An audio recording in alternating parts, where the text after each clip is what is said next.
ಎಲ್ರಿಗೂ ನಮಸ್ಕಾರ. ನನ್ನ ಯೂಟ್ಯೂಬ್ ಚಾನಲ್ಗೆ ಎಲ್ಲರಿಗೂ ಹೃತ್ಪೂರ್ವಕವಾಗಿ ಸುಸ್ವಾಗತ.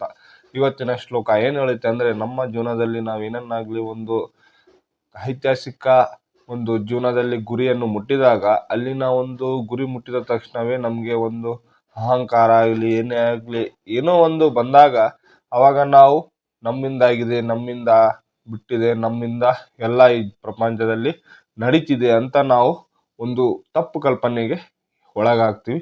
ಆ ತಪ್ಪು ಕಲ್ಪನೆ ಒಳಗಾದಾಗ ನಾವು ಏನೇನೆಲ್ಲ ಮಾಡಬೇಕು ಮತ್ತು ತಪ್ಪು ಕಲ್ಪನೆಗಳಿಂದ ಯಾವ ಥರ ಇರಬೇಕು ಮತ್ತು ತಪ್ಪು ಕಲ್ಪನೆ ಯಾಕೆ ಮಾಡ್ಕೊಳ್ಬೇಕು ಮತ್ತು ನಮ್ಮ ಗುರಿಯ ಬಗ್ಗೆ ನಮಗೆ ಒಳ್ಳೆ ಮನಸ್ಸಿನ ಒಂದು ಒಳ್ಳೆ ಅಭಿಪ್ರಾಯ ಇರಬೇಕು ಹೊರತು ಯಾವ್ದು ಥರ ಇರಬಾರ್ದು ಅನ್ನೋದಕ್ಕೆ ಈ ಶ್ಲೋಕನೇ ಕಾರಣ.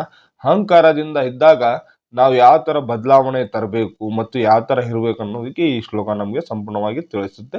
ಹಾಗಾಗಿ ಈ ಶ್ಲೋಕವನ್ನು ಸಂಪೂರ್ಣವಾಗಿ ನೋಡಿ ಮತ್ತು ನನ್ನ ಚಾನಲನ್ನು ಸಬ್ಸ್ಕ್ರೈಬ್ ಮಾಡಿಲ್ಲ ಅಂದರೆ ಸಬ್ಸ್ಕ್ರೈಬ್ ಮಾಡಿ. ಮತ್ತು ಇವತ್ತಿನ ವಿಡಿಯೋ ನಿಮ್ಮ ಜೀವನದ ಒಂದು ಚರಿತ್ರೆ ಆಗಿರ್ಬೋದು, ಹಾಗಾಗಿ ಈ ಶ್ಲೋಕವನ್ನು ಸಂಪೂರ್ಣವಾಗಿ ನೋಡಿ. ಮತ್ತು ಇವತ್ತಿನ ಶ್ಲೋಕ 27ನೇ ಶ್ಲೋಕ ಆಗಿರುತ್ತೆ. ಆ ಶ್ಲೋಕ ಒಂದು ಅಹಂಕಾರ ಮತ್ತು ಸ್ವಾರ್ಥ ಮತ್ತು ಸಜ್ವರ ಮತ್ತು ಇನ್ನಷ್ಟು ಒಂಥರ ಒಳ್ಳೆ ಅಭಿಪ್ರಾಯಗಳು ಈ ಶ್ಲೋಕ ನಮಗೆ ತಿಳಿಸುತ್ತೆ. ಬನ್ನಿ ಆ ಶ್ಲೋಕ ಏನಿದೆ ಮತ್ತು ಅದರ ಬಗ್ಗೆ ತಿಳ್ಕೊಳ್ಳೋಣ. 27ನೇ ಶ್ಲೋಕ ಹೇಳುತ್ತೆ, ಪ್ರಕೃತ್ಯಂ ಕ್ರಿಯಮಾಣಾನಿ ಗುಣನ್ಯಯಂ ಕರ್ಮಾಣಿ ಸರ್ವೇಶಂ ಅಹಂ ಜ್ಞಾನಮೂಢಶತಂ ಕರ್ತವ್ಯ ಹಮಿಮಿತ ಮನತೆ. ಇದರ ಅರ್ಥ ಹೇಳುತ್ತೆ, ಕಾರ್ಯಗಳನ್ನು ವಾಸ್ತವವಾಗಿ ಪ್ರಕೃತಿಯ ತ್ರಿಕೋನಗಳೇ ಮಾಡುತ್ತವೆ, ಆದರೆ ಅಹಂಕಾರದಿಂದ ಮೂಢನಾದವನು ತಾನೇ ಕಾರ್ಯಗಳನ್ನು ಮಾಡುತ್ತೇನೆ ಎಂದು ಭಾವಿಸುತ್ತೇನೆ. ಅಂದ್ರೆ ನಮ್ಮ ಕೆಲಸವನ್ನು ಪ್ರಕೃತಿ ಅರ್ಧ ಕೆಲಸ ಪ್ರಕೃತಿ ಮಾಡೇ ಬಿಡುತ್ತೆ. ಯಾವ ಥರ ಅಂತ ಹೇಳಿದಾಗ, ಪ್ರಕೃತಿ ಹೇಳುತ್ತೆ ನಾನು ಮಾಡೋ ಕೆಲಸ ನೀವೇನು ಮಾಡೋಕೆ ಆಗಲ್ಲ ಮತ್ತು ನೀವು ಮಾಡೋ ಕೆಲಸ ನಾವು ಮಾಡಬಲ್ಲೆ ಅಂತ ಪ್ರಕೃತಿ ನಮಗೆ ಹೇಳುತ್ತೆ. ಪ್ರಕೃತಿ ಏನು ಹೇಳುತ್ತೆ ಅಂದರೆ, ಇಲ್ಲಿನ ಒಂದು ಭೂಮಂಡಲದಲ್ಲಿ ನೀವು ಇದ್ದೀರಾ, ಅದರಲ್ಲಿ ಮಳೆ ಗಾಳಿ ಮತ್ತು ಗಿಡ ಮರ ಎಲ್ಲ ನಾನಾಗೆ ಮಾಡ್ತೇನೆ, ನಾನಾಗೆ ಎಲ್ಲ ಒಂದು ಉದ್ಭಟನೆ ಅಂತ ನಾವು ಹೇಳ್ಬೋದು.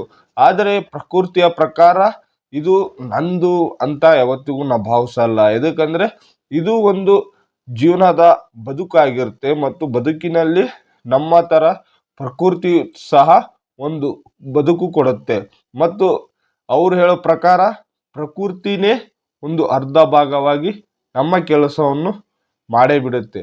ಅಂದ ಮಾತ್ರಕ್ಕೆ ನಾವು ಯಾವತ್ತಿಗೂ ಪ್ರಕೃತಿಗೆ ಕೊಡುಗೆಗಳು ಕೊಡೋದೇ ಇಲ್ಲ. ಏನು ಮಾಡ್ತೀವಿ, ಮರ ಕಡಿತೀವಿ, ಮತ್ತೇನೋ ಒಂದು ಸಮಸ್ಯೆ ಆಯ್ತಂದ್ರೆ ಈ ಗಿಡ ಬೇಡ ಅಂತೀವಿ, ಏನೋ ಒಂದು ಹೆಚ್ಚು ಕಮ್ಮಿ ಆಯ್ತು ಇದು ಏನು ಬೇಡ ನಮಗೆ ಅಂತ ನಾವು ತಪ್ಪು ಕಲ್ಪನೆಯಿಂದ ಅಹಂಕಾರದಿಂದ ಯಾರೋ ಮಾತು ಕೇಳಿಂದ ನಾವು ಅದನ್ನ ನಾಶ ಮಾಡೋಕ್ಕೆ ಹೋಗ್ಬಿಡ್ತೀವಿ. ಆದರೆ ಪ್ರಕೃತಿ ಹೇಳುತ್ತೆ, ನೀವು ಎಷ್ಟೇ ನಾಶ ಮಾಡಿ ಎಷ್ಟೇ ಇಲ್ಲ, ನಾನು ಬೆಳಿತಾನೆ ಇರ್ತೀನಿ, ನನ್ನ ಪ್ರಕೃತಿಯನ್ನು ನಾನು ನೋಡ್ಕೊಂಡು ಹೋಗ್ತಾ ಇರ್ತೀನಿ ಅಂತ ಶ್ರೀ ಕೃಷ್ಣ ಪರಮಾತ್ಮ ಪ್ರಕೃತಿಯ ಪ್ರಕಾರ ನಮಗೆ ತಿಳಿಸಿದ್ದಾರೆ. ಮತ್ತು ಇನ್ನಷ್ಟು ಹೇಳ್ಬೇಕಂದ್ರೆ, ನಮ್ಮ ಜೀವನದಲ್ಲಿ ನಾವು ಒತ್ತಡ ಜೀವನವನ್ನು ಇಟ್ಕೊಂಡ್ಬಿಡ್ತೀವಿ. ಏನಂದ್ರೆ ಒತ್ತಡ ಜೀವನ ಅಂದ್ರೆ ಬರೀ ಅದು ತಲೆಯಲ್ಲಿ ತಗೊಂಡು ಇದು ತಲೆಯಲ್ಲಿ ತಗೊಂಡು ಏನ್ ಮಾಡ್ಬೇಕು ಏನಿಲ್ಲ ಎದಕ್ ಮಾಡ್ಬೇಕು ಅನ್ನೋದೇ ನಮಗ್ ಗೊತ್ತಿರಲ್ಲ. ಒತ್ತಡ ಅಂತೂ ಬೇಗ ತಗೊಂಡ್ಬಿಡ್ತೀವಿ.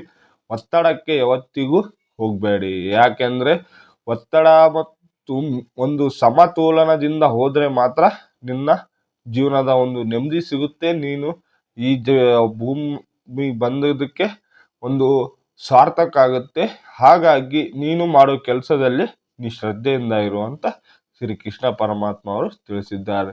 ಅಂದ ಮಾತ್ರಕ್ಕೆ ನೀನು ಮಾಡುವ ಕೆಲಸದಲ್ಲಿ ಒಂದು ಒಳ್ಳೆ ಅಭಿಪ್ರಾಯ ಇಟ್ಕೊಂಡು ಮಾಡು, ಒಂದು ದಿನ ನಿನ್ನ ಫಲಕ್ಕೆ ಪ್ರತಿಫಲ ಸಿಕ್ಕೇ ಸಿಗುತ್ತೆ ಅನ್ನೋದಕ್ಕೆ ಈ ಶ್ಲೋಕನೇ ಕಾರಣ ಆಗಿದೆ.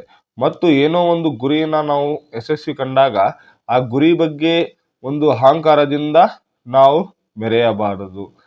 ನಾವು ಯಾವ ಥರ ಸ್ಟಾರ್ಟಿಂಗ್ನಲ್ಲಿ ಇದ್ದೀವಿ ಅದೇ ಥರ ಮೇಲಕ್ಕೆ ಹೋದಾಗ್ರೂ ಸಹ ಅದೇ ಥರ ಇರಬೇಕು. ಯಾಕಂದರೆ ಯಾವುದು ಇಲ್ಲಿ ಶಾಶ್ವತ ಅಲ್ಲ. ನಮ್ಮ ಶಾಶ್ವತ ಅಂದರೆ ನಮ್ಮ ಮಾತುಗಳು ಮತ್ತು ನಾವಿರೋ ವ್ಯಕ್ತಿತ್ವ ಅಷ್ಟೇ ಇಲ್ಲಿ ಒಂದು ಶಾಶ್ವತ ಆಗಿರುತ್ತೆ ಅನ್ನೋದಕ್ಕೆ ಈ ಶ್ಲೋಕನೇ ಕಾರಣ ಆಗಿದೆ.